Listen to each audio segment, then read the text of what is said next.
সুপ্রিয় দর্শক, গত ২-৩ দিন যাবৎ আমার মোবাইলে আমার অনেক পরিচিত শুভাকাঙ্ক্ষী ফেসবুক ফ্রেন্ড তারা আমাকে একটা বিষয় মেসেঞ্জারে শেয়ার করছেন, লিঙ্ক শেয়ার করছেন যে চট্টগ্রামে খতনা করতে গিয়ে অ্যানেস্থেশিয়া দেওয়ায় একটা শিশুর মৃত্যু হয়েছে।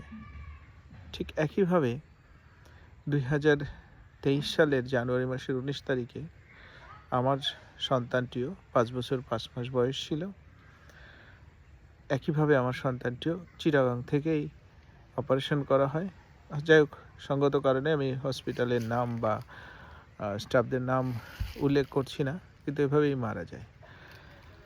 তো আমার একটা জিনিস অপরাধবোধ কাজ করে নিজের মধ্যে, যে এই ঘটনাটা আমার প্রচারের আলোয় আনায় দরকার ছিল, কিন্তু আমি সেই কাজটা করিনি আমার নিজের স্বার্থেই করিনি বলা যায়।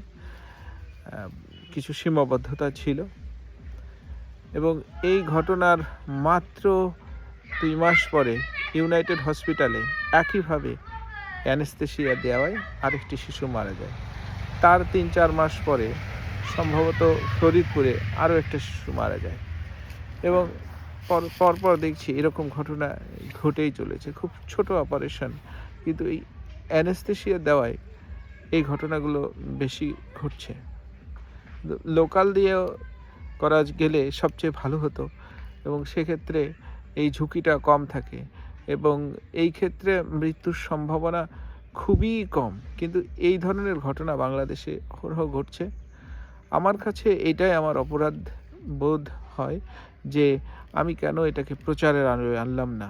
প্রচারের আলোয় আনলে হয়তো আরও কিছু মানুষ সচেতন হতে পারত এবং তারা এই অ্যানেস্থেশিয়া দেওয়ার ব্যাপারে বা অজ্ঞান না করার ব্যাপারে হয়তো আরেকটু সচেতন হতে পারত, বা যে জায়গায় সার্বিক প্রস্তুতি আছে একটা শিশুকে কেয়ার করার জন্যে, যেখানে পিআইসিইউ আছে বা ইমার্জেন্সি ব্যবস্থা নেওয়ার মতো সমস্ত ফ্যাসিলিটি আছে, সেই সব জায়গায় যার বাধ্য হতে হয় অ্যানেস্থেশিয়া দেওয়ার জন্য, সেই জায়গায় নিয়ে এই খতনাটা করাতে পারত।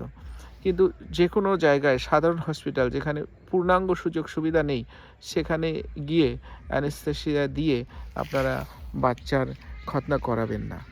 আমি এটুকুই বলবো যে যেখানে সার্বিক সুবিধা নাই, যেখানে সম্পূর্ণ সুযোগ সুবিধা নাই, একটা বাচ্চাকে রক্ষণাবেক্ষণের জন্য যদি কোনো জটিলতা হয়, সেই জায়গায় আপনারা অ্যানেস্থেশিয়া দিয়ে খতনা করাবেন না।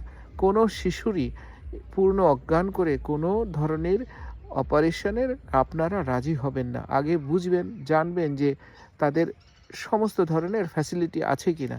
কারণ একটা শিশুর মৃত্যু বা একজন ব্যক্তির মৃত্যু যে কতটা যন্ত্রণাদায়ক হতে পারে, সেটা একমাত্র যে তার স্বজন হারিয়েছে সেই উপলব্ধি করতে পারে। আপনাদের কাছে আমার বিনীত অনুরোধ, আপনারা একটা বাচ্চার বা যে কোনো ব্যক্তির অপারেশন বা পূর্ণ অজ্ঞান করার আগে আপনারা নিশ্চিত হয়ে নিন যে তাদের সমস্ত ধরনের ফ্যাসিলিটি আছে কিনা। ধন্যবাদ। সবাই ভালো থাকবেন, সবাই সুস্থ থাকবেন।